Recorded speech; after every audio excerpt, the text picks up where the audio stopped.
Our official attorney, Lisa Lanier, with Lawyer Up, as we welcome you back to the Two Guys Named Chris show. Lisa Lanier is on the line. We are throwing her a story that was not even on the docket. She's that good, she'll be able to do it.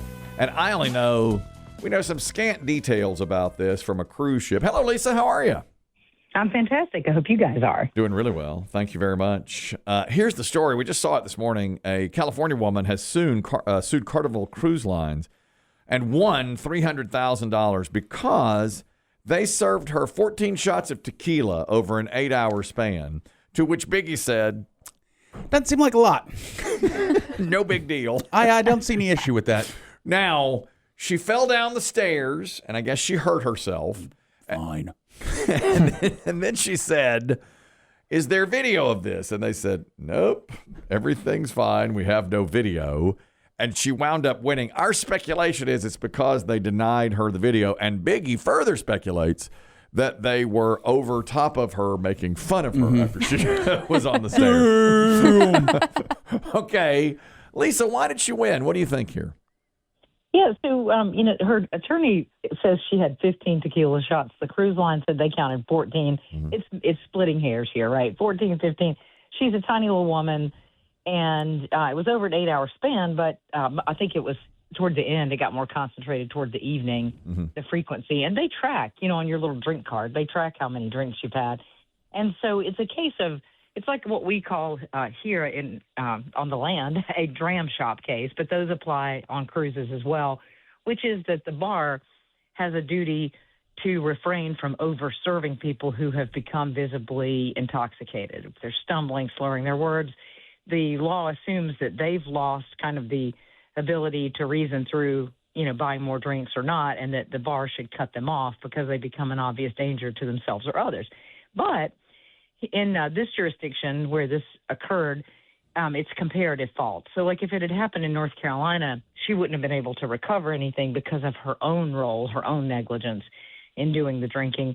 But in a comparative fault jurisdiction, they actually just apportioned the fault, and they found the cruise line was liable for 60%, and she was 40%. And so the actual damages were $500,000, and they just took 60% of that, which was $300,000, and awarded it to her. She did suffer a traumatic brain injury. She was a nurse, and she and you're right that a big smoking gun kind of in the case was that they had all kinds of video leading up to that day, and then they wouldn't produce anything after the incident, and or even right up to the incident, they wouldn't produce. So I think that there was some probably some punishment a little bit there, because it was made known that they suddenly couldn't find all this video after they had just hours and hours of video from before. Yeah, and she fell down some stairs, and she woke up the next morning with this terrible head injury, and she had fallen into an area that was the cruise area, the crew only, not cruise, but crew like CREW. And there was also speculation, kind of like what you guys said, that that they knew because that was their quarters, and so they had to have known when they went to bed that this lady had fallen down the stairs. I see. Yeah, they teabagged her. Biggie says teabag. It's on video, and nobody's producing the video. Well, Lisa, you did answer part of my question too. Was I know this is indelicate, but what size was she? Small. Yeah, she was a small. Small. Yeah, I could, then we're talking different levels of tequila here. Biggie says big girl have been okay. Small. Well, girl. I've been on some cruises. You see all sizes. Biggie has been on cruises himself. I'm surprised this doesn't happen more often. That people are overserved and hurt themselves on cruises. Is it more frequent? Well, it does. Yeah. It does happen pretty often. I think there was fairly recently somebody that fell overboard in a similar situation. And part of what her attorneys really played up was that Carnival really makes the whole experience about drinking a lot, and that they really push that, and that's part of the atmosphere. And I think that played against them as well. The only time in my life I've been drunk for 5 straight days. I mean, nonstop was on a Carnival cruise. They want you drunk. I woke up drinking, and I went to bed still drinking. Yeah, I guess that's their thing, right? This is also about drinking, but not alcohol. 2 stories about energy drinks. Navy sailor in Norfolk, Virginia, says he finished a can of Monster Energy, then looked into the can. He's 29 years old. He bought it from 7-Eleven and said, oh, my goodness, there's a full-size dead rat inside this can. And he didn't realize it. Now, he went to the Naval Hospital. Doctors checked him out and said the chemicals in the drink would likely kill the bacteria from the rat. Bang. Love it. And the lining of your intestines. Okay. Right. So, Perfect. no case here then, Lisa. Is he getting anything out of Monster Energy? Well, I mean, I think they would pay something because he vomited and he had to go to the hospital. Mm-hmm. And even though they told him he wouldn't have any long-term issues from it, he could get something. Typically what you see across the nation kind of averages is if there is little to no injury, these beverage companies will usually pay between $1,000 and $10,000. I think we've talked about that with a relative of yours. My sister-in-law? And, yes. They gave her a $25 gift card. Yeah.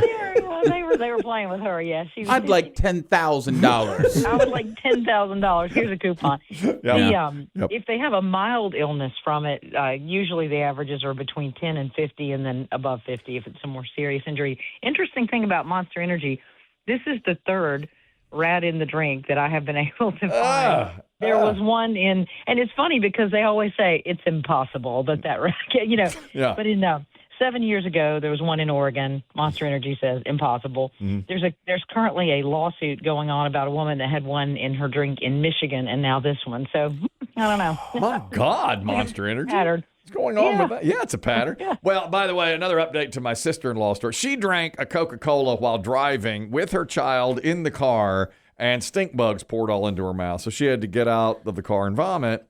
And first they said, on Lisa's advice, I said, go for $10,000. They said, we're paying you a $25 gift card, and that's it. And it's only good at Ingles. Yeah. Where the hell is an Ingles? They said, we demand the can for testing. So she sent them the can, and they wrote her back and said, we're not testing this can. Now they have it. And now they have the can. Yeah, we tricked you. We got it now. You don't exist.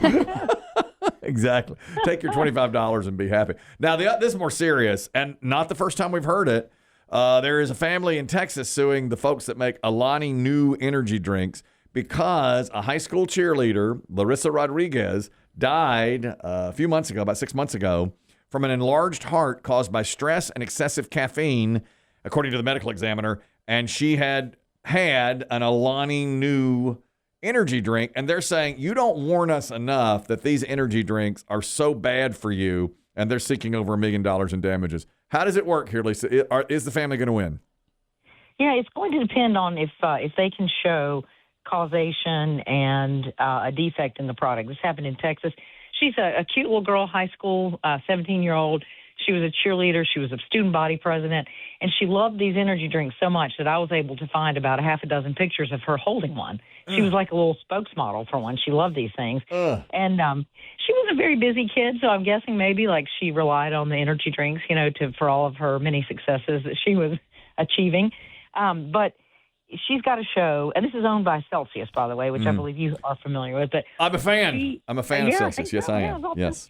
So she has to prove causation that she didn't overuse the products, that if there were warnings, there's going to be a question about the adequacy of the warning. And if she had some kind of underlying condition, like she already had an enlarged heart, and just drinking like one energy drink triggered something with that, then they may have a problem with causation. But in Texas, there is a strict liability if she can show that there was a defect that her family can show there's a defect that caused the death. So she'll probably end up, I would think they would settle with her on it. As an aside, these energy drinks, I just feel like they're the worst thing for you. I mean, I'm hooked on Celsius. I love it. But don't you think they're just not much worse for you? It's terrible. God, I hope 100%. 100%. Never had one. I don't know if this is true, but online I've been seeing that she was drinking about 6 a day. Oh, really? I would imagine. I figured she was probably drinking a bunch because I got so many pictures of her in different outfits drinking those things. So, I mean, it wasn't just like somebody took a bunch of pictures on one day. But even then, I mean, if I drink 6 Celsius a day, I've probably had as many as 4 Celsius in a day. If I drop dead, is that on me or is that on them? Is it or somewhere in the middle, Lisa? Yeah, it really depends on, if you had any underlying conditions, if they warned adequately that, that you couldn't have but so many of them. And a lot of these don't really, I think people are getting to know this because of, we've even seen, I think was it Panera or Starbucks or somebody had a problem with their sort of infused drinks causing people to drop dead. I mean, it's just people are starting to become aware of it. But young people, they don't seem to. I mean, they seem to be drinking a lot of these things. Yeah, well, they're hooked on them. My son loves them, and I am guilty of that. I brought him home the Celsius, and all of a sudden he got. But we tell him you can only have one a day. I think that's the one thing. To me, they're almost like cigarettes. You've got to stop drinking these energy drinks. Now, another serious story. This is a guy. He's in Florida. A couple was on vacation. A guy named William Bryan had an issue with his stomach, had some stomach pain while on vacation in Florida. They rushed to the hospital. They determined, oh boy, we need to remove your spleen. So a doctor, Thomas Sheknovsky, removed his spleen, or was supposed to, and then after the surgery was over, went, oh my God, I took out his liver by accident. He died.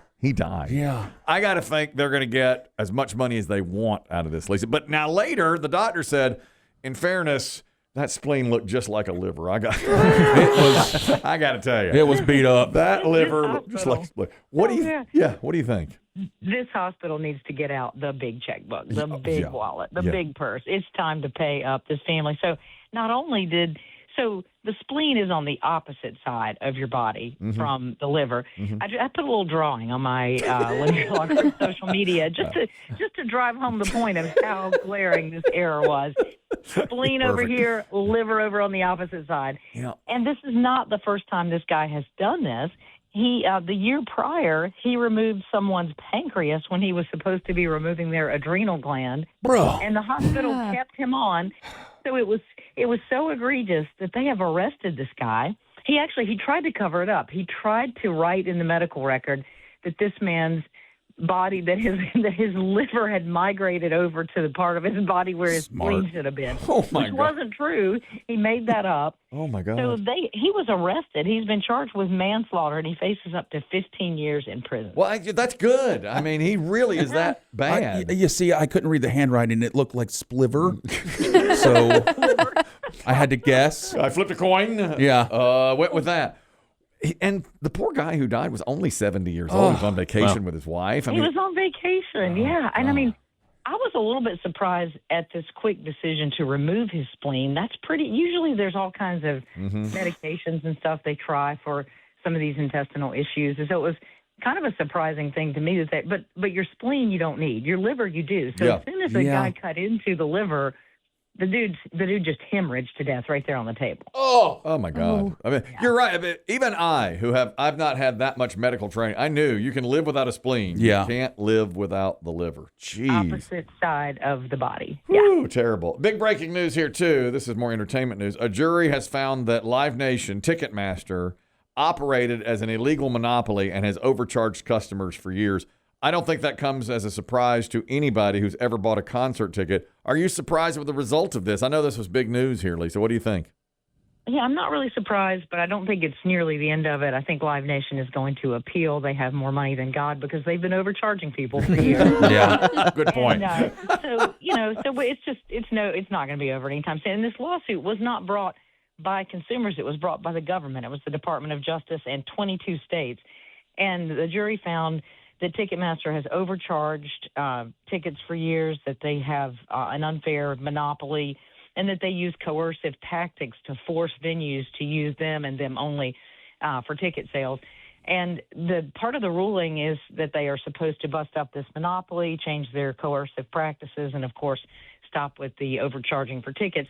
But it's going to be appealed, so we won't see an end to it anytime soon. What could end it? Could artists step up and say, we're not putting up with this anymore? The big name artists who are out on tour, Beyonce or somebody, could they say, we're just not going to use Ticketmaster? How could they do that?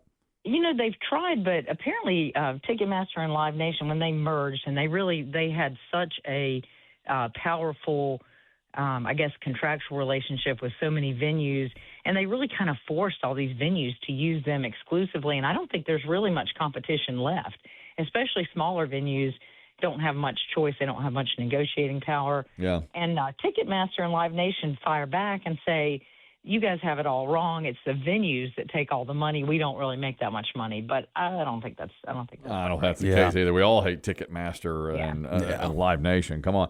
This is maybe the strangest story I've read in weeks. There is a pastor named Cheryl Bartley. This is not in the United States, England, Birmingham, England. In October of 2023, she was performing a baptism on a 61-year-old man, and the man drowned during the baptism. His name is Robert Smith from London, and the question that's been this long now, but finally they're taking it up in England. Lisa, how could this happen, and do you think there will be some sort of adjudication against this woman? What are your thoughts? Yeah, I mean, it's the craziest thing. I posted a photo of the kiddie pool that he was being baptized in. It was a tiny little kiddie pool, like an inflatable blue, maybe 12 inches deep. I mean, it was crazy. I mean, and they say you can drown in very little water. I don't know how. I guess she just held him under or something. He had Parkinson's, and so I'm guessing that maybe his involuntary movements that he just naturally had because of the Parkinson's, maybe she got those confused with flailing around because he was drowning. I don't know. I mean, she drowned the guy. Yeah. And, the funny thing to me, her church is called Life Changing Ministries. Let me tell you, now she has a whole new way to use that tagline, right? God. Because, Yeah. I mean, she killed the guy. But she has been arrested, and she faces manslaughter charges. And so, yeah, I mean, it must have been pretty doggone egregious for her to get arrested. I think she'll be convicted of manslaughter. I guess because I mean she did. And there's witnesses there to say how long was he held held? Yeah. The baptism should just be a dunk and back up. Yeah, I always right? thought it was quick. It shouldn't be that long. I was baptized as a baby, so I don't know. Same. But my kids were baptized, but we just did the sprinkle. You got to do the Methodist way. We sprinkle with a little rose dipped in the water. That's what we are. We're Methodist, Lisa. Light. Good people, good. Well, I'm there. Come every Christmas and Easter. Talk about stolen valor. Yeah. Nailed it, BB. Yeah, I've thought about veering over to Presbyterian shorter service, but I'm going full Methodist right now. Did you see this guy in Michigan who attended a virtual court hearing over a suspended license, and in the Zoom meeting, he was driving, and it's happened twice now, and a woman in Michigan has done the same thing, a virtual court hearing, and the judge said, "Are you driving right now?" People just cannot help themselves. Did that pique your interest as a lawyer, Lisa? What are your thoughts? It was hilarious. The first guy, he was actually facing charges of operating a vehicle without a driver's license. And here he is coming to court for his virtual hearing, driving, no driver's license. Nice. So, of course, but then the woman infuriated the judge because she was it was a debt. It was a civil. It wasn't criminal. She was being sued on a debt. And so she was just coming to court. And she was allowed to be virtual, but she was driving. And then when the judge questioned her about it, I mean, there's nothing illegal about what she was doing, right? I mean, you could be driving, but I mean, there's nothing in the law that says this. But he asked her, he was like, it's not appropriate for you to be driving. Yep. And she could have just said, I'm sorry, let me pull over. But she started lying about it. And she was like, and it was so clear in the video that she was driving. But she's like, I'm not driving. And he was like, well, let me see who's driving. Well, I can't do that. God. And then it just got deeper and deeper and deeper. So the judge got really mad at her, and so he defaulted her and let the other side win. Yeah, well, as he should. She's like that doctor who said, yeah, his liver moved. What am I supposed to do? Right. Migrated. Start lying. Yeah. Well, I've done that myself. When you get into a lie, you just keep on saying it over and over again. Yeah, your gut instinct is to lie. Just go back again and double down on it. Wow, full docket with an added story. Lisa Lanier, and that cruise story is one of my favorites in a long time. And I think, Biggie, I think you're all right that Carnival loves to put that alcohol on you on those cruises. Lisa, fantastic as always. She's our official attorney of this program. LanierLawGroup.com. She's president there, or HireAHeavyweight.com. Fantastic work as always, Lisa. Thank you. Have a great weekend. You as well. There she goes, Lisa Lanier, our official attorney. This music is BB Shea's theme music. You ready for it today? Absolutely. It's Put Up or Shay Up. Only our second endeavor into this. It's just like Put Up or Shut Up rock and roll trivia, but it's sports trivia today, and your opponent is BB Shea. Caller 13's a player, 10 questions about sports trivia. He'll get the same 10. Whoever gets more right in 2 minutes is a winner. We play next on the Two Guys Named Chris show.